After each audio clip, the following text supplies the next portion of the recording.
that be?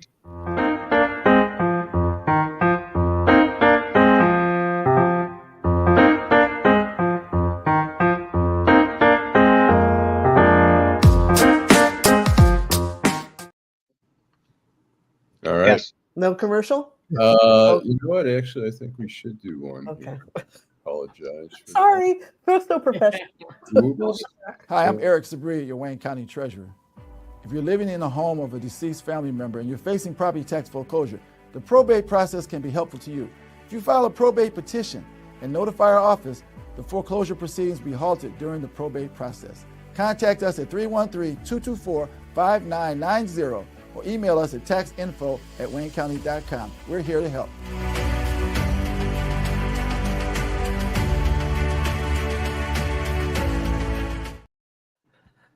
Okay, happy Friday and welcome to yet another episode of The Week That Was, the zombie vestigial limb of Deadline Detroit that refuses to die, or as we know it, 7 boomers, in search of a joke. I'm Nancy Derringer. I'm Nancy Derringer, sometimes described as veteran journalist, although I've been retired for a while now and I'm pretty much just a freelance whatever. Sitting in for Saeed Khan, who has once again pulled out the old chestnut of faculty meetings so that he can't actually do the job here. But anyway, I'm glad that you've joined us, if you've joined us, and let's get started with the introduction of the panel. To my left, which is, I believe, stage right, is labor and community activist Barb Ingalls. We have public relations specialist Beverly Watts. We have 2 of our usual troika of lawyers. Steve Fishman is off golfing, but we have Joel Sklar. And coming to us from that other Eden, that sceptered isle, the Cotswolds in faraway England, we have Bill Seikaly, who's going to show us some roses in the cottage that he's staying in. In the center square, automotive journalist Paul Eisenstein from the editor-in-chief of, is it Headlight News? Headlight.news. Headlight.news. Clever play on words there. And holding us all up on his broad shoulders is Deadline Detroit co-founder Allan Lengel. And as usual, the news has been like standing in a fire hose of sludge for the last 7 days. I mean, we got a little bit of a break over Labor Day weekend, but not much of one. I was working all Labor Day weekend on something else. But so if I'm a little shaky on my show prep, I'm going to count on the rest of you guys to hold me up here. Why don't we start with the most recent item on our list today, which is RFK, or as he introduces himself on Instagram, "This is Robert Kennedy, your HHS secretary." And he appeared before, I believe, the Senate Finance Committee. I know it's cruel to make fun of people's disabilities, but the president has assured us it's okay. So that's why I'm doing it. He appeared before, I believe, the Senate Finance Committee yesterday to answer some questions about his stewardship of the Department of Health and Human Services so far. It was a testy exchange. And Allan, I believe we have some video. Let's clear this up right now, Secretary Kennedy. Will you tell America that all adults and all children over 6 months of age are eligible to get a COVID booster at their local pharmacy today? Anybody can get the booster. I'm sorry? Anybody can get it, Senator. Anybody. So you're saying that is now the official rule of HHS. Anybody is eligible to get a booster by just walking into the pharmacy. It's not recommended for healthy people. No. If you don't recommend, then the consequence of that in many states is that you can't walk into a pharmacy and get one. It means insurance companies don't have to cover the $200 or so cost. As Senator Dr. Cassidy said, you are effectively denying people vaccines. We're not going to recommend a product for which there's no clinical data for that indication. Is that what I should be doing? What you should be doing is honoring your promise that you made when you were looking to get confirmed in this job. All right. And that was a fairly tame exchange. Yes. I saw a highlight reel and there was a lot of yelling. And from both parties, from both Democrats and Republicans on this committee, with a couple of notable exceptions. Senator Ron Johnson of Wisconsin, aka the dumbest man in the United States Senate, was there to kind of Barb? What? He was there to bolster his boy. Yeah, he was there to bolster his boy, but for the most part, there were some pretty pissed off people in this. Yeah, but Nancy, did you hear him say the vaccine was for, not for healthy people? Yeah, I mean, apparently we're only supposed to give vaccines to sick people now after they've gotten sick. I know. I mean, go figure. But anyway, anybody want to take it away, Bill? I like the exchange in which, and I can't remember which senator it was, as I said here, said, you're harming people. He said, how am I harming anybody? And he said, well, look, we have people dying of measles. Hasn't happened in 20 years, and it's on your watch. And that, the one thing you've got to say about Kennedy, I don't think this is positive. He didn't budge an inch. He lied through his through the hearings when he was trying to get confirmed. Yeah, he lied mightily during those confirmation hearings. But now he won't back down, not an inch. He is, I think, putting the people of America's health in jeopardy, and shame on everyone who voted to confirm him, because it was obvious what was really going to happen. He's putting the health of the people at the CDC in jeopardy, because it was just a couple weeks ago we had a mass shooting there. Exactly. And a police officer died. Something like 500 rounds were fired by this lunatic who was upset about the COVID vaccine. He was convinced that he had been poisoned by this. And how was he convinced of this? By bullshit spread by people like Bobby Kennedy and his ilk. Yeah, and I think this is the iceberg, because we going into cold and flu season. It's going to get even worse. With him not even advocating for vaccines from pneumonia to measles, like you were saying, from the flu. But I think what he did, and I agree with Bill yesterday, he clearly showed that he is not qualified for this position. Well, it's interesting. It's interesting to see that there are starting to be some Republicans who are saying enough already. We can't take this. Of course, these are the Susan Collins type of Republicans who fret and sweat when they actually don't have to do anything. Whether there would be at some point, perhaps this winter, we see a surge in deaths, rise in measles, and so on. Whether they would actually then take action to remove him from office is another matter. What that clip, what we saw stated in that clip, is already beginning to come true, in that we're starting to see MAGA states pull back. Nowhere is that more apparent than in Florida, where you have an absolutely nutty head of their medical operations saying that they are going to stop recommending any childhood vaccines. Requiring them. But requiring them, yes. Yeah. And I think Texas is following suit. I think of course Texas it is. Is doing the next thing. You have to remember that Texas and Florida are in an active race to the bottom. And then you have the folks in Alabama and Mississippi who are basically just saying, oh, don't forget us. We're going to also follow you. Exactly. They're the relatives. Well, and the other thing that's happened is we have almost a form of health secession, in that Oregon, Washington, and California and Hawaii now are forming their own kind of vaccine advisory group. I forget what they're calling it, the West Coast something or other. And they're going to take their vaccine recommendations from medical groups as opposed to the CDC. So yet another fracture in a country that, for all of his wailing about, we're the sickest country in the world. I mean, it sounds great coming out of his mouth in that voice, but, generally speaking, America, I mean, we've got our life expectancy is pretty long. Is there room for improvement? God, yes, there's tons of room for improvement. But, at this point, it's just, he's splitting the CDC apart. Nancy, I got to stop you. Our life expectancy isn't that good. I don't believe we're anywhere near the top 10 in terms of global life expectancy. And is it all because of Fritos?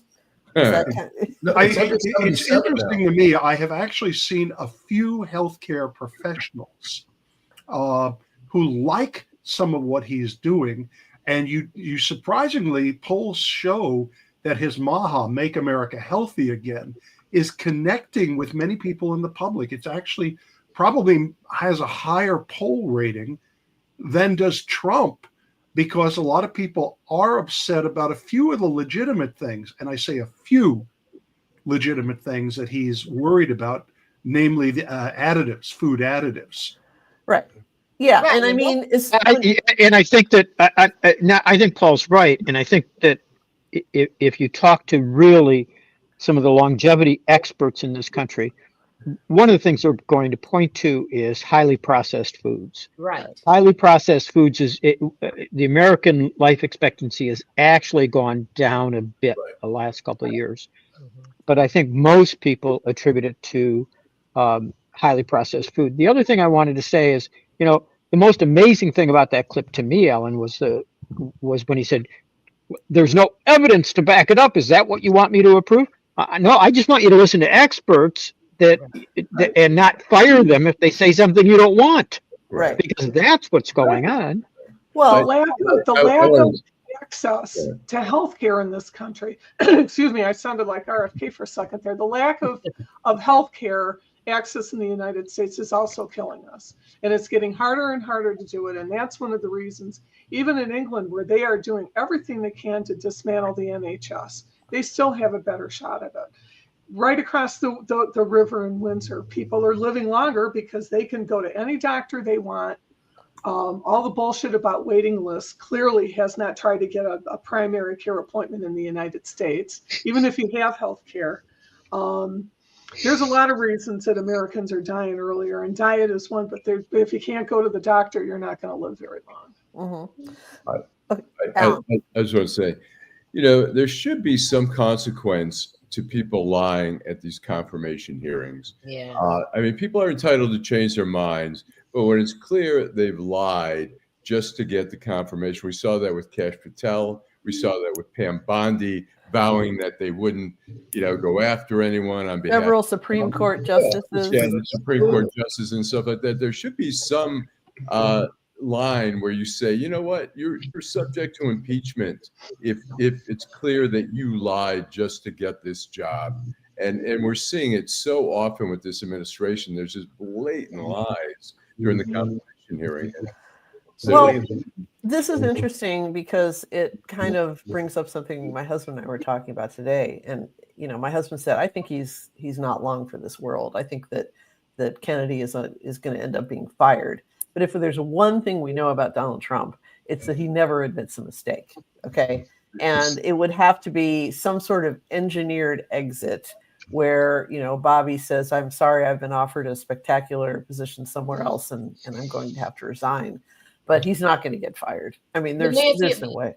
Yeah, in a way, I agree with you. But then you look at the Trump and some of the decisions he's made. It's all about him. You're absolutely right. He could look at it and say he messed up. He's always going to say he's messed up, but he's out of here. What he's not going to do is let something linger on too long, especially when you have the healthcare people standing up for him to resign, and this just keep going on and on. He'll throw him under the bus in a minute. Well, I'm not so sure he doesn't like it.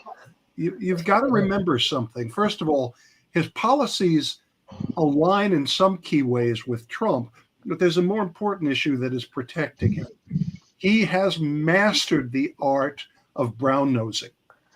During yesterday's session, if I recall, all of them have. He brought up the idea that Trump deserves a Nobel Prize for having pushed to develop the vaccinations that Kennedy doesn't want us to have. Yeah. Which is ludicrous. Speaking of Nobel Prize, can we play this little? This is a hysterical video. Fixated on the physical appearance of the troops. This wrong. got to be part of a. Whoops, I'm sorry, Kennedy. Okay. Got to be part of a big meeting in Washington, D.C. Christy? Well, Mr. President, first of all, thank you for the opportunity to work for you. Mr. President, I invite you to see your big, beautiful face on a banner in front of the Department of Labor. Thank you for saving college football, by the way. We're all very grateful.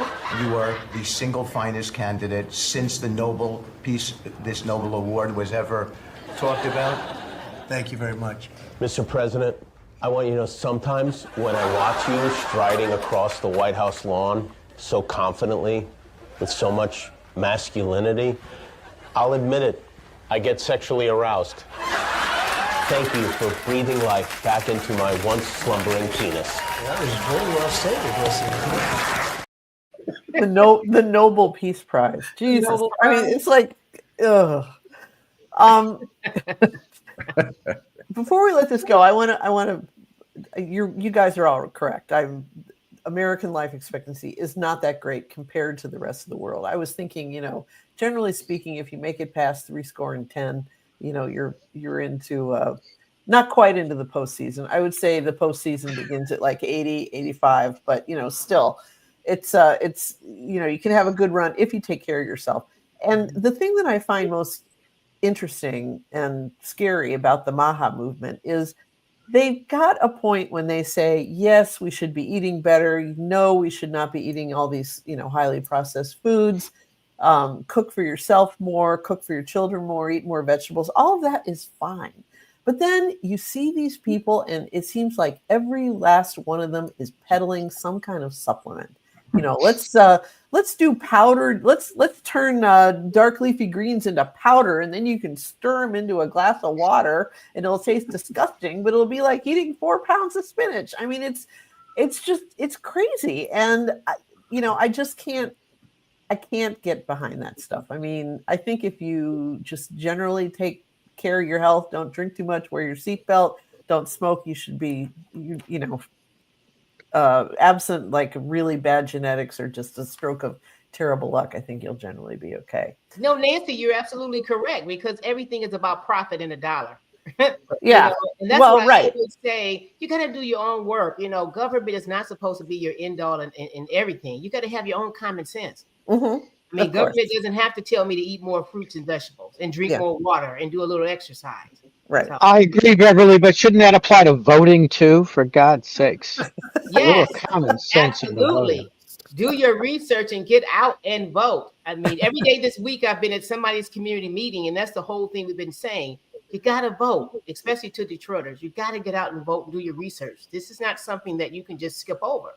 So you're right. You raised a very interesting point. Research.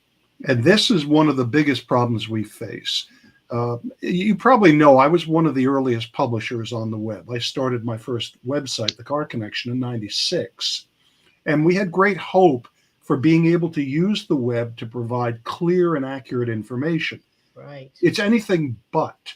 And there are few common sources of information that Americans share. There's no more Huntley Brinkley, no more Walter Cronkite, no even 60 Minutes has a very narrow audience today. And unfortunately, people no longer search for accurate information. Right. They do their research to support their biases. And this may be the single greatest problem we face in America. Actually, I could argue in the world, because we have now developed the means by which we can send information, false or otherwise, to those we want to target. And there's a significant percentage of the population, some of them seemingly quite smart, who are looking for support rather than clarification. There are 1,000 ways to game search results and to push your bullshit to the top of the Google search. Well, now Google's been completely ruined by AI, or at least mostly ruined by AI. But it lost its power. Yeah. So it's ruined, but it's not. No, but it's not. It still has a great deal of power. Right. But I want to say I agree with, not to interrupt Nancy, I want to say I fine. agree with you, because last night, one of the objectives that we have is not to push anyone either way. We're definitely trying to get them to vote, but do their research. So then we ask them when they vote our opinion, and you're right. Okay, you're so strong against another person or a candidate. And then we ask them, did you have a personal experience? Did you know? And no, they did it because somebody else told them. So that's not research. You know, you're not looking at both sides at all. So you're absolutely correct. No, and that it only got worse during COVID. And then AI, you know, who knows? You got to defend and say what's real and what's not. Okay, let's move on a little bit. Since we have an automotive expert on the panel, we have actually an even more late-breaking story than I know where you're going. Encounter. Yeah, exactly. Apparently, the Tesla board of directors has met and is recommending a pay package for Elon Musk of $1 trillion with Brilliant. $1 trillion higher than the Powerball for Elon Musk. And that is such a jaw-dropping number for a guy who, you know, admits to taking ketamine on the regular. Paul, why don't you brief us on that? As a matter of fact, I was almost a little bit late because I was racing to get a couple stories out on this. I woke up this morning. I was a little bit tired because I worked till about 1 a.m. And I had that sort of weird, not quite Groundhog Day moment, call it an April Fool's Day moment, because when I opened my browser and saw this, I had to look down and say, wait a second, is this April 1st? But no, it in fact is true. The board of Tesla has approved a package for $1 trillion. Now that's the top. If he doesn't hit his targets, it'll only be, it should be about, I don't know how he can tolerate this, only 87 billion. Who could survive? How will they live? He'd survive. I mean, How I will just he don't know. die? How many houses? I don't know. But yes, the plan is if he meets a whole bunch of targets, this will be $1 trillion in his pocket. Now, let me point out something which is very interesting. That would be about equal to what Tesla's current market capitalization is. As of this morning, and you know it goes up and down rapidly, was about 1.12 trillion. Now, he has to, among other things, get their market cap to 8.5 trillion.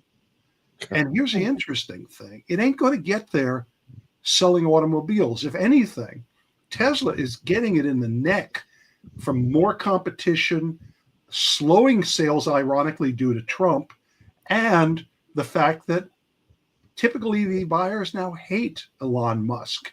He is the arch enemy of the typically liberal buyer.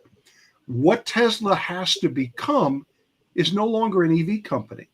The goal is to get Tesla to transform itself, put an emphasis on AI, Optimus robots, which of course we all want our Rosie the robot in our house. Yeah, everybody wants a robot. And yes, to a degree, EVs, but they will be serving as robocabs. So in other words, what Tesla has to become for him to make this $1 trillion is to be not the EV company that it has been for the last, 14, 15 years. Are they is part of the conditions to collect this $1 trillion that he has to show up to work once in a while? Because, you know, he basically took off several months to run Doge. And, you know, at some point he limped out of town saying that he had to pay attention to Tesla again. But, you know, that guy, he's the weirdest man in public life right now. I mean, I think he's even weirder than Donald Trump. I understand he's a criminal, but Elon Musk is just, he's a freak of nature, you know? Yeah, I mean, there's good and bad to that. I used to know Musk a bit. We used to text back and forth. He had some journalists that he liked to communicate with, and then he largely cut people off about 5-6 years ago. You may recall he even eliminated the public relations department. Is that about the time that when you sent a media request to Tesla, the auto reply was a poop emoji? I think they were doing that for a while. Yeah. He will tell you he's a bit on the spectrum, and I know people who've worked closely with him. I will also say that among those I know who've worked with them very close, we're talking, you know, either direct report or one level down. He's not a particularly ethical man. I had, if you can I use 4-letter words? Sure. Yeah. Okay. I just want to make sure how far I can go. A friend of mine who I can't identify because of all his strict contract language when he left. He told me, I asked him, why did you leave? You left millions of dollars on the table in stock and other benefits. And he said, I couldn't work for him. Why? Ethics. And I said, and he described a whole bunch of stuff I cannot go into. But I said, the irony is, at that time anyway, the general perception of Musk was as a man who was out to save the world. Right. His reply was, Elon Musk wants to save the world. It's the people he doesn't give a fuck about. Well, he certainly enjoys spreading his semen around like spring, like dandelion seeds in May. But go ahead, Bill. Distracted, godly knows. The headline on Gizmodo says he'll get the $1 trillion if he can stay focused. I think that's pretty funny. Okay, Bill, go ahead. I think that the ethics issue, Paul, is fascinating to me because I have to wonder about what is the ethics of allowing an individual in this day and age to earn $1 trillion and be taxed like everybody else. Remember, Musk is the guy who worked so closely with Trump to make sure that we got these tax cuts and put it on tariffs rather than individual taxes. You can imagine how much he would save with these tax cuts when he earns $1 trillion.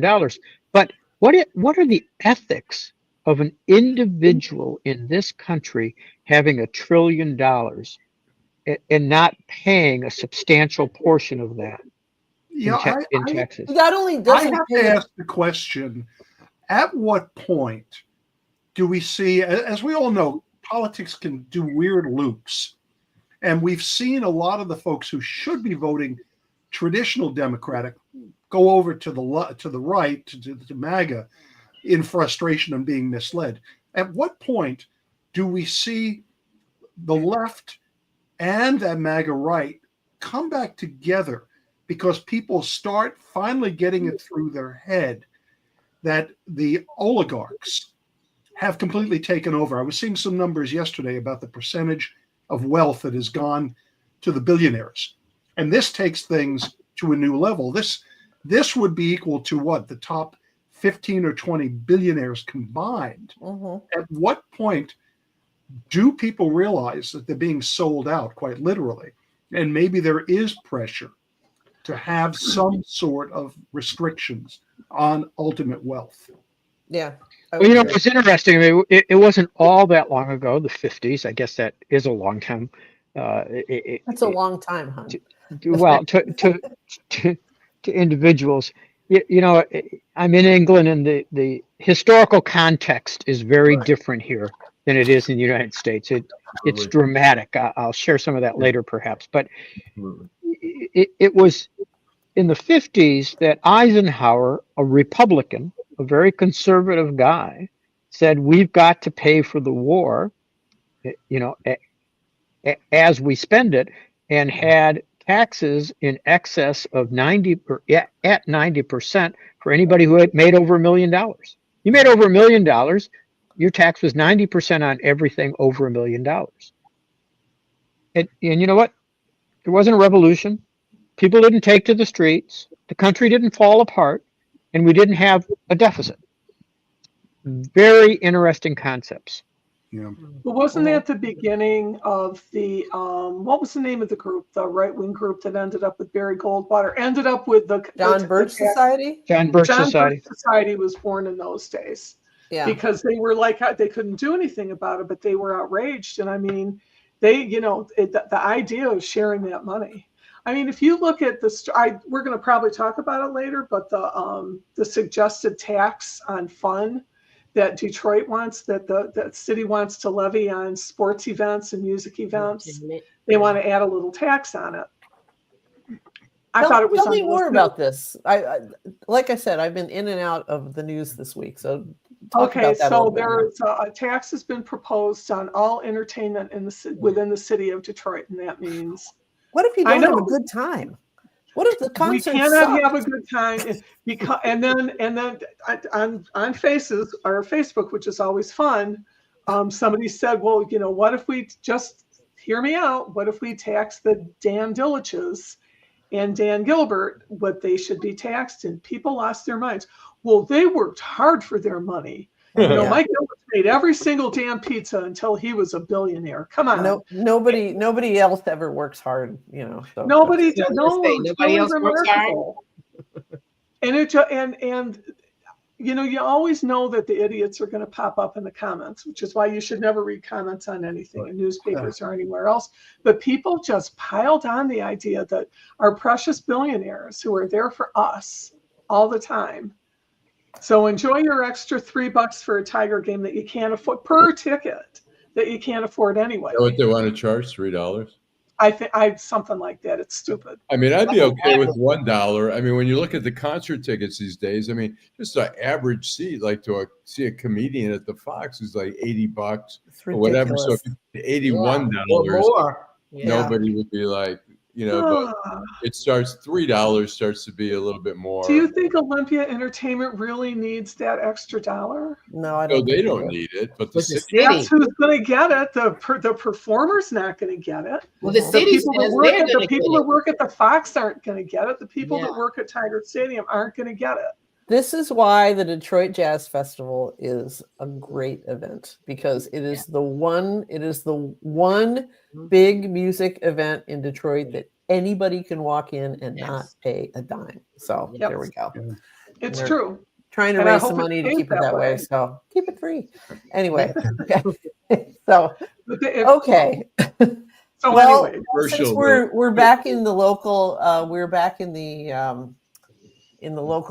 arena, let's talk a little bit about Mike Rogers running for Senate. Excuse me? Commercial. Okay. Hi, I'm Eric Sabri, your Wayne County Treasurer. If you're living in the home of a deceased family member and you're facing property tax foreclosure, the probate process can be helpful to you. If you file a probate petition and notify our office, the foreclosure proceedings will be halted during the probate process. Contact us at 313-224-5990 or email us at taxinfo@waynecounty.com. We're here to help.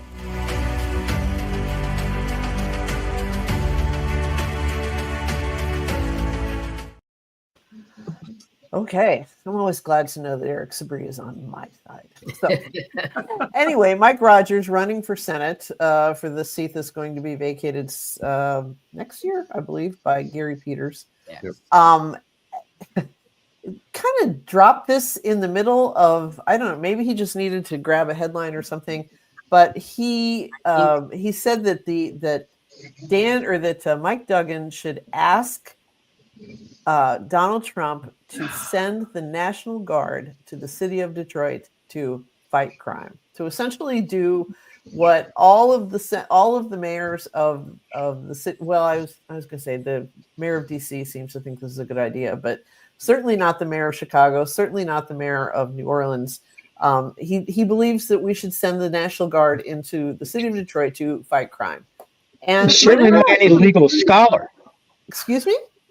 Certainly not any legal scholar supports the idea. Federal troops in the cities. Jesus, this is crazy. He's just trying to grab some headlines because maybe the polling is showing something. I think it was just a headline grabber. Mike Rogers should visit Detroit. But while we're on that subject, though, I mean, one of the things that became very clear as soon as the troops arrived in Washington, which was, of course, the first city to have this happen to it, was they were sent to places like the memorials, the National Mall, which if you've ever been to DC are some of the safest areas for tourists. I mean, you could walk with $100 bills hanging out of your pocket down the National Mall, and somebody would probably tap you on the shoulder and say, "You have $100 bills hanging out of your pocket." Nobody's going to stick a gun in your face. Crime happens in neighborhoods, and how are these guys standing around with all the shit on, all the tactical crap and the big guns and everything, going to stop crime? It just doesn't make any sense to me. I mean, if they came to Detroit, you would see them standing next to the big tigers outside Comerica Park. They'd be at Ford Field. They'd be outside Little Caesars Arena, but they wouldn't be at the Hamtramck out at 96 and whatever. I can't remember where the Hamtramck was, Lengel. But anyway, I mean, how do reasonable people get the idea that this is somehow a good thing? Allan? I think it's a whole interesting thing. I think when politicians say, oh, leave us alone. Crime is down. I don't think that's the answer to say crime is down. No, I don't either. The answer is yes, we need more help. We want more task forces. We want FBI agents, ATF agents working with the Detroit Police Department. We want to take down gangs. We want to take down gun violence. We want to work with you. Yes, we need help because any crime is too much crime. But to do it in the way with the troops, and you're right about, look, that Trump is trying to portray, DC, like you can't walk down the street. I mean, I usually go there twice a year, and it's like I walk around at night. I go to restaurants. I do whatever. I lived there for more than 14 years. I never was a victim of a crime. Right. And not to discount the thing, because I covered crime and I was on the other side of the river sometimes, or in Northeast. There were shootings all the time. I did a ride along with a cop once, and right across the street on like Alabama Avenue, there was a guy shot, dying on the sidewalk. We ran over there. The guy was just, foaming at the mouth. So there is crime, but let's not, be. Crime. One of the things that you have to know by the time you reach, shall we say, the age of 40, is that complex problems never have simple solutions.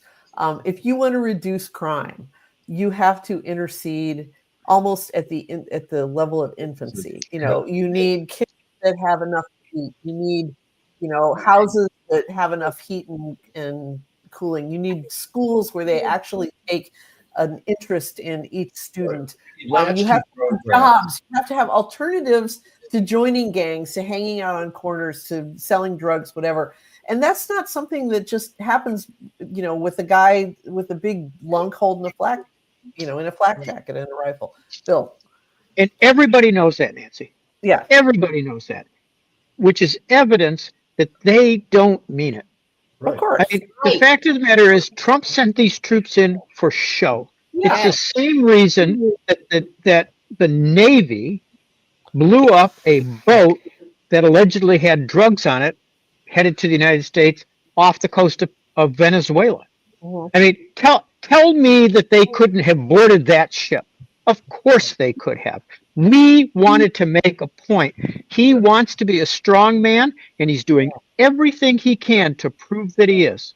Well, and if you soften up the population to the point where they get used to seeing these guys standing on street corners, then when we have our next election, assuming we have one, nobody's going to say boo when they're standing outside a polling place in case a Chinese student from University of Michigan comes in to cast a ballot. So when I worked at the Washington Post, I covered one night. It was a Friday night. They had a program, and I don't know if it's still going on, where they had the National Guard set up like an encampment on a block in DC that was a lot of like crack dealers and stuff like that.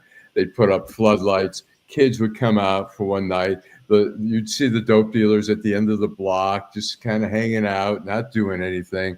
And then they were gone, and then it was back to the same stuff. Right. I mean, yeah, it's like, and then we have people like Rush Limbaugh, popping a blood vessel over the idea of midnight basketball. So I just have to say, go ahead. Beverly. I was going to say, Bill is absolutely correct. That was what I was going to say. It's just for show, and coming from a person who's going for a particular board, but it's about reform. Because what you do is have him come in there, and they'll have the show. They'll have him come unarmed. They'll make all this marketing and PR that they're coming.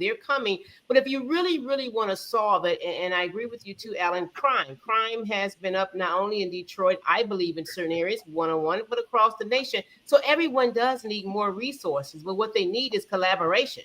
What about coming here and sending his team here and talking, not only Detroit, but a lot of other cities across the country to come up with real solutions instead of just coming out with this dog and pony show that I'm sending military there. They come in, get the buzz, and then they're gone. Right. What have you solved? What about the Venezuelan thing? Do we have some video on that? We do. Okay. My question is, how is this legal? I mean, it's not. It's not. And before you go, that's one of the amazing things when I was preparing for the show, and a lot of what I saw and pulled up wasn't America press. It was BBC and right. a lot of foreign press. Sure. That's right. But if you compare what the press was in the States and here, the BBC only talked about the fact that this was a violation of international law. It was all they talked about, and they were interviewing experts from the States and other parts of the world. But clearly, this was a violation of international law. It was also a violation of domestic law. How in the hell do we have the Wars Powers Act anymore? I guess not. Isn't the president supposed to get some kind of consent once he declares war? Well, but this whole thing, first of all, they describe these people in this boat as terrorists. Okay? They may be migrants. I mean, there were 11 people on that boat, and a boat that's taking drugs, they want few people and a shitload of drugs. Right. It doesn't make any sense that this was a boat carrying drugs, quite frankly. There's no evidence to support that. The evidence is contrary to that. Well, actually, the ocean. President Trump posted a video yesterday on Truth Social that appears to show a U.S. military strike on a boat carrying drugs in the Caribbean, a move that was very pleasing to Donald Trump and very upsetting to Donald Trump. So, but was there any attempt to recover wreckage? The stuff that floats after something like that, so that we could have even a little bit of evidence that this is actually true. I mean, is there anything in there? You get a victory dance, and it's like the guy that allegedly tried to assassinate Trump, magically gone. Disappeared. We know nothing. We got no nothing. investigation. Right. Manchurian candidate. That worked. Yes, exactly. So, all right. Let's see. What do we want to move on to now? I see. Well, it wouldn't be a Week That Was episode if we weren't talking at least a little bit about Gaza. And apparently the president is looking at a plan to pay Gazans $5,000 to leave Gaza for 10 years while he and his developer friends, Jared Kushner in particular, rebuild the Gaza Strip as the Riviera of the Middle East, which is so morally reprehensible to even be discussing. It is kind of breathtaking. It's absurd. Exactly. It's absurd. It's disgusting. It's so many adjectives all at one time. And yet, this is something that's happening. Go ahead, Allan. The problem is that Trump doesn't have a real plan. Netanyahu doesn't have a real plan. So they come up with these asinine things that are not only not realistic, but is just long-term a disaster and short-term a disaster as well. I mean, it's insane. But all designed around one thing: eliminating the Palestinian people. They want to. You send them away for 10 years. It's going to be like the Armenians. They won't exist. Get rid of them. This is the ultimate solution. This is. I'm sorry. I think the Jewish people are better than this, but the Israeli government does not appear to be. This is genocide. This is elimination of a people. Yeah. And I don't see how you can call it anything else. No, I don't disagree with you at all, Bill. I think it is. And it's again, I've said this before. For me to see this has been eye-opening and incredibly disappointing. I'm glad my father's not alive to see it, quite frankly, because I don't think he could reconcile it and would be completely devastated. I just have I can't even imagine the concept of turning it into a Riviera. First of all, just covering up all the destruction over hundreds of square miles. And then you're going to do what? Build just along a little bit of the edge along the water. You're going to have these things, so people will have to be brought in outside so they don't see what's going on. And that there will be significant terrorist, if you want to use that term, attacks on anything that is built. Right. Well, I mean, Trump has a history of failed plans, so if he puts a casino up there, it's going to literally explode. I just can imagine like some future, Kushner grandchild digging in the sand saying, "Mommy, Daddy, I found a human foot." So I just, the idea of this blood, literally soaked in blood, region being turned into some kind of resort it's just disgusting, and I don't understand why it's. Listen, you can make the hotel. I mean, it's the same disgust. It's like, again, it's using a concentration camp for a fun time. It is disgusting. It's sickening. It's counterintuitive. This is just maddening.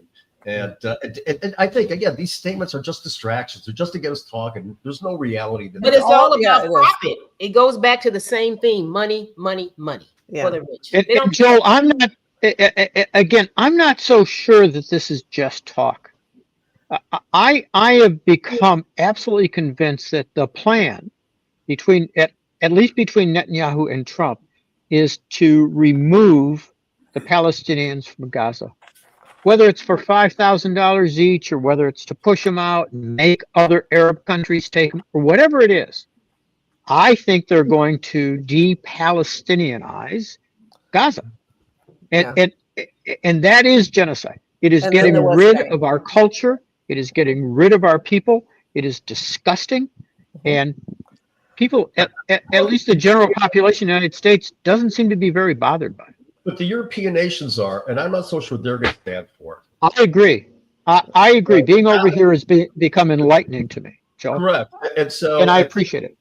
Yeah, I think we're going to see the European Union, again, they're becoming more strong because we're basically self-embargoing ourselves, right? We're making it restrictive to be here. That European nation, or that European Union is formidable, and they are very supportive of the Gazans, very critical of Israel. And so I think that causes a little bit of a problem with Trump's and Netanyahu's plans. Joel, you just hit on something very important. My mistake. The basic elimination of the United States as both a moral authority and a power player. Yeah. And that seems to be, if even if you are someone who does not believe that Trump is doing bidding of Putin, and there is reason to believe that may be true. But even if you don't believe it at all, what we are seeing is Trump doing everything possible to minimize as much as possible any role the United States will have going forward. We sure will have a huge military. They talk about spending cuts. Doge didn't touch the Pentagon. We will basically be a rogue nation that just goes out, blows up fishing boats that may or may not be carrying drugs. But we won't really be playing any significant role in trying to come to some functionality of the world. We saw a sign of that in the conference that just took place between Modi. Yep. Putin, I was just going to say, you have this is a perfect segue into the fact that that Russia, China, and India just had their own summit that did not include the United States. Can you imagine that happening during the Obama administration, during even the Biden administration? And especially after Trump kissed his ass, rolled out the red carpet for the guy, brought him to Alaska, just told him he was the greatest man on the face of the earth. And the guy just said, "Fuck you," essentially. And is, I don't care what the hell you say, you're an idiot. Doing whatever he wants. Yeah. Right, do whatever the hell he wants. And making Trump look like a fool. Yes. Which was followed up by long-range bombings into Ukraine, which resulted in Poland scrambling its air force. The potential disaster there with Russians going across Poland's airspace and invoking Article 9 of NATO. Right. Yeah. And thumbing his nose at Trump. I mean, you couldn't imagine a more blatant snub to Trump by Putin than that. Especially if he was left out. I mean, the fact that Trump was left out of this is killing Trump. He's not big boy at the big boys table. There was a story, and I think either the Times or the Post, about how Modi in India has had it with Trump, because Trump keeps talking about how I solved your India-Pakistan problem. Why don't you nominate me for a Nobel Peace Prize, or as they say at the cabinet meeting, a Nobel Prize? And, and you know, this is something noble about him. Yeah, exactly. This is something he desperately wants. And Modi is like furious about this because he's like, you settled nothing, you fat tub of lard. I mean, what do you say to something like that? And you're imposing the embargoes. People are or the tariffs. The 50% tariff on India because they're using Russian oil. They're like, we don't have to do business with the U.S. Let's get together. Let's see what our options are. Let's do with China. Exactly let's do with Korea. Let's go, whatever. We don't need your bullshit. If you keep jamming it up our ass every time, we're going to find another way to do business. And no matter who's the next president, they're going to carry this burden with them. This is going to be a yoke around the United States' neck for a generation to come. Yes. Nobody is going to believe we keep our word anymore. Here's a key point, Bill. You just hit on something. The world seemed to be willing to say, okay, you guys screwed up. Everybody's allowed a mulligan. You voted for Trump in 2016, and you learned, you got rid of him. Biden was viewed, even as he showed increasing feebleness, he was viewed as a great president by the world. Then you vote this guy back in. Exactly. And he is the one who's clearly feeble and angry. I mean, I've been around Alzheimer's patients. My mom went through it for 7 years. Right. And he is clearly showing a dementia pattern. Mm-hmm. And the worst part is that feebleness enables others who want to use him to get their own agenda out, particularly Stephen Miller. Ugh. So what we have is the worst of what could happen when you have somebody in a position of power with dementia. Yeah, and same with Kennedy. Same with Kennedy as well. That's why I think that nobody needs to worry about Bobby Kennedy losing his job for a while, because it'll just be another shiny object. It'll be burped out of the Oval Office too. Before we moved on, people who watch the show probably don't understand how we do this fine, incredibly slick professional product every week. And part of it is that Saeed collects topics for the first part of the week, and then he sends us all a list so that we can all be kind of read up on what we're going to talk about. But I almost had to laugh when I saw number 7 on the list. Leading international genocide scholars organization says Israel is committing genocide in Gaza, because I heard it on NPR like day before yesterday. And because it being NPR and everybody has to be fair, it said the Israeli government denied the accusation. It's like, oh, thanks. Okay. All right. Let's do one more before we go to the final segment. Let's talk about Michigan for a minute. We're barreling toward a government shutdown. The state legislature has about a month to adopt a budget, and so far, the Republicans are digging in their heels. And what do we think? It's so bad. It's so bad. And we were talking about health and longevity, and they are proposing massive cuts in all of healthcare across the board, Medicare, Medicaid. They're cutting school funding. They're cutting state police funding by billions of dollars, millions and millions of dollars. Infrastructure? No, roads. We want roads. Apparently, it's all going to roads. But instead of taking care of the people, the most precious people that we have in this country, which is our children, and in the state of Michigan, all of that money is being taken away. And that is, they're going to be closing hospitals in northern Michigan. The few that are left are going to be closed. I don't even know what to say to this. This is so insane. I tried to post a JPEG that I have, and the comments wouldn't let me, but I had it broken down from Michigan Advance and the Bridge, and it's of course, it's the FBI, $66 billion from the Department of State Police. So, that's why we're going to need to import the National Guard to keep the peace. 66 million, not billion. Yeah, that's unbelievable. That the state police million from the Department of State Police. Yeah, I think you said billion before, but that's fine. I said at the top of it billion, 1.4 billion. And the thing that struck me about this, there was a story in the Detroit News this week about Matt Hall, who's the Speaker of the House, a Republican. The head of the hospital, the State Hospital Association, the nonprofit that advocates for lobbies for hospitals in Lansing, came after him and spoke very bluntly about what this was going to do to healthcare, particularly in northern Michigan, which is disproportionately elderly. And, there's quite a few wealthy people in Traverse City, but there are an awful lot of poor people in the Upper Peninsula and elsewhere in the northern Lower Peninsula. No. And he came after him, and he came after him in such Trumpian fashion. He said something like, what's his name? Like he didn't know his name. Not a good leader. And then he said, you should be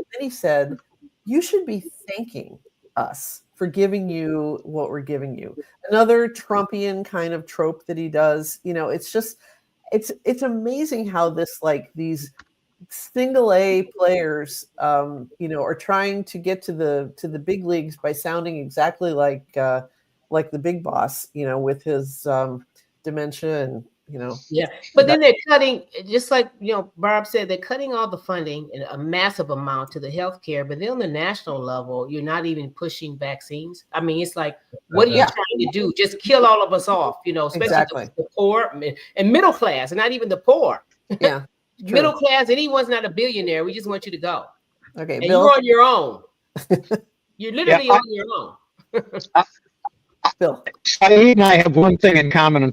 Unfortunately, he's not here today, and that is that we learn a lot from taxi drivers when we travel. And so I was in a taxi, I think it was yesterday, in which a guy admitted to me that he voted for Brexit, and he thought Trump would be a good idea. And he said, "Boy," he clearly is not a Trumparian, because he said, "Boy, was I wrong about both." He said, "Look, I don't know what the solutions to the government." I thought this guy was pretty profound. He said, "I don't know what the solution is.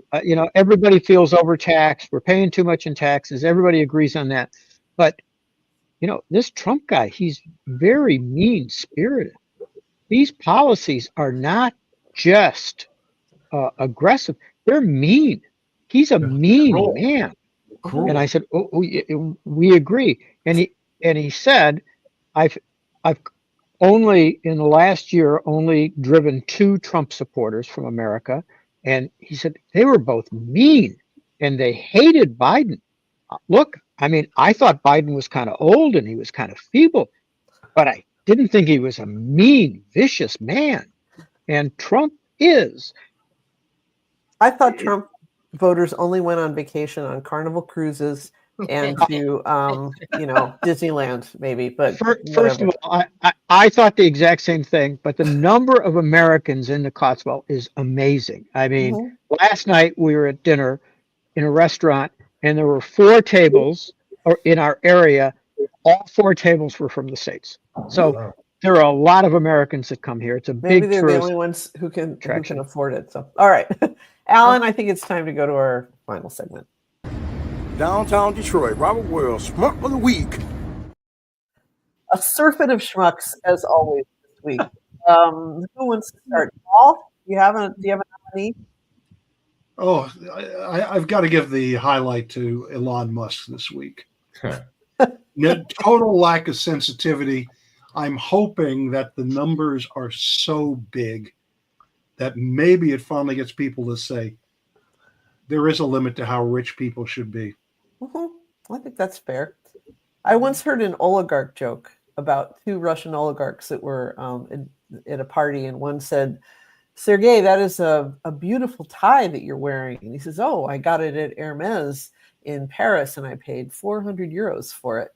And he says, "But I think your tie is rather nice too." And he said, "Oh, well, I also bought my tie at Hermes, only I paid 600 euros for it." Sorry about that. Bill, let's let you get back to the pink roses and the beautiful cottages of the Cotswolds. Go ahead. Yeah, this is a tough one for me. I want to give it to the United States government. I have not ever in my life imagined that we would have an entire government that would be so dismissive of the American people. Mm-hmm. And that's what I see today. To watch the cabinet meeting, to listen to how people take the knee, to listen to how the president talks about helping Netanyahu eliminate the Palestinian people. I am heartbroken by our government, and so the entire U.S. government becomes my schmuck of the week. Wow, even the civil service guys, if there are any left. Well, here's my problem. I don't know of any left. I mean, I don't know anybody who's been able to hang in. And my brothers live in D.C. I know a lot of folks in D.C. Many of them, most of them, have taken their retirement, gotten out, or been fired. Mm-hmm. I mean, the people at the CDC that I know don't exist there anymore. I want a T-shirt that says "Big Balls had it coming." And I think that anybody who's out of work in Washington could probably whip up a batch of those, and they'd sell like hotcakes. Okay. Beverly.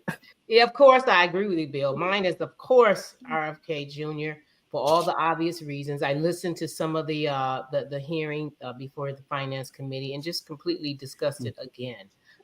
Listen to him flip-flop, and really, in my mind, it just really goes beyond politics. It was just appalling. You know, how he doesn't understand and see that. And this is American lives, really. And just to see the arrogance in there and the nonchalantness of some of the statements he made, I was just unbelievable to me. So totally the schmuck of the week for me is him. Every child who has died of measles, that death is on his shoulders and mine. Absolutely. And he seemed unbothered, truly. Yeah, give him castor oil. It'll be good for him. If they're healthy, they won't die. So don't worry. Right. Barb. Matt Hall of Michigan proposing y'all know how I feel about Michigan Republicans. The only thing that's worse is their stupidity is their cruelty. Yeah. And this budget just freaked me out this morning going over it. I mean, in knowing how bad it was going to be, but just bit by bit. And this is only partial what I was able to find.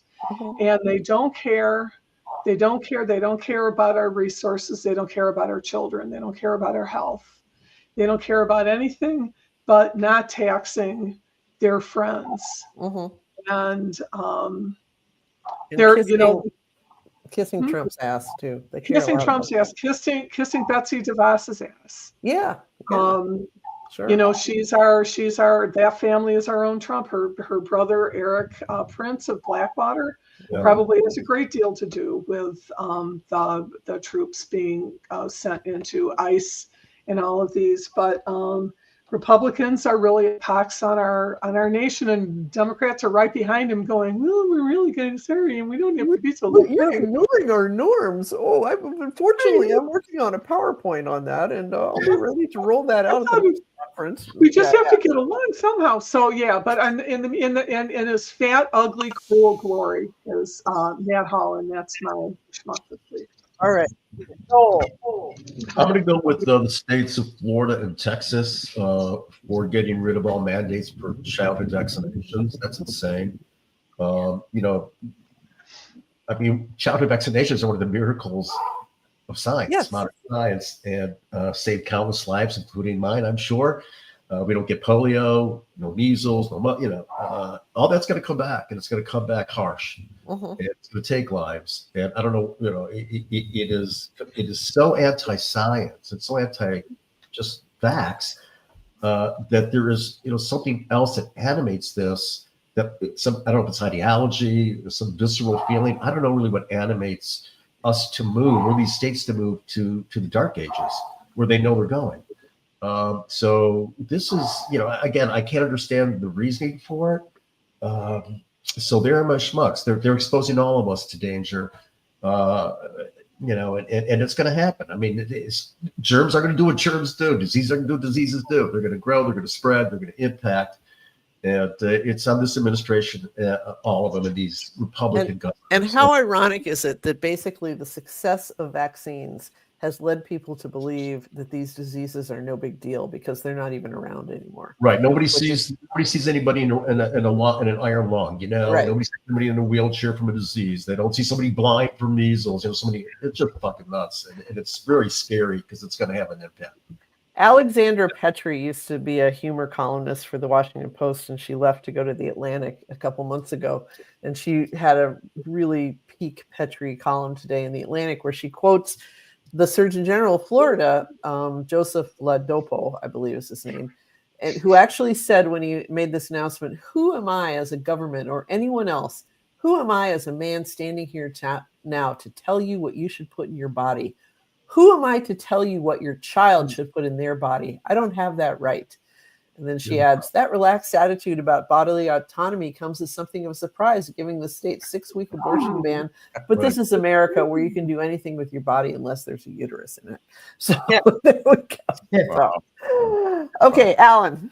I'm going to say former Congressman George Santos, who is serving 87-month prison sentence in New Jersey in a federal prison there. He's complaining. He wrote a column in the South Shore Press. He doesn't like macaroni and cheese? He's complaining it's inefficient here, it's outright chaos, and blah, blah, blah. And unfortunately, the prison system is not perfect and there's always improvements to be made, but he's really not the poster child. He should run to an office and have legislation. Yeah. That's a good idea. If there was a dirtbag politician that was just so brazen, he was it. But yeah, all right. Okay, as one of the hazards of hosting this show is generally you go last on the schmucks, and you better have multiple schmucks on your list because they all get used up by the people who go first. But I did have a late addition. We can't really give this honor to her because she's dead. But Ashley Babbitt, who is now, whoever decided that Ashley Babbitt, an actual traitor who was shot to death by a Capitol police officer during the January 6th riot as she tried to come through a broken window into the speaker's lobby in order to inflict violence upon the lawmakers that were trying to certify the election. She is now being given posthumously a full military funeral with honors. And suing for wrongful death. Oh, yeah. Her mother already collected something like $5 million for wrongful death. So, yeah. And she's going to get paid. The DOJ, there's no doubt about it. Oh, no doubt. Now, unlike the guy who sold pianos to Donald Trump's casino back in the day, she's actually going to get paid. So yeah. So all right, I think that wraps up another. You should add to that Rudy Giuliani. I mean, that's right. It is. Rudy Giuliani getting the Medal of Freedom. Yeah, absurd. We didn't even talk about Rudy this week, and we already isn't he nearly dead? No, he's got a broken vertebrae, but he's walking around with this kind of bondagey looking corset on it. That's what happened right after he hit the ground. Yeah, that should be his picture if he gets that prize. Yeah. To say honor Rudy. Yeah, okay. All right. Thanks for being with us. And stop! For Beverly. Thanks to our wonderful panel. Thank you, Barb. Thank you, Beverly. Thank you, Bill. Thank you, Paul. Thank you, Joel. Thank you to me. And as always, Allan gets the last word. Drive home safely. Okay. I always learn.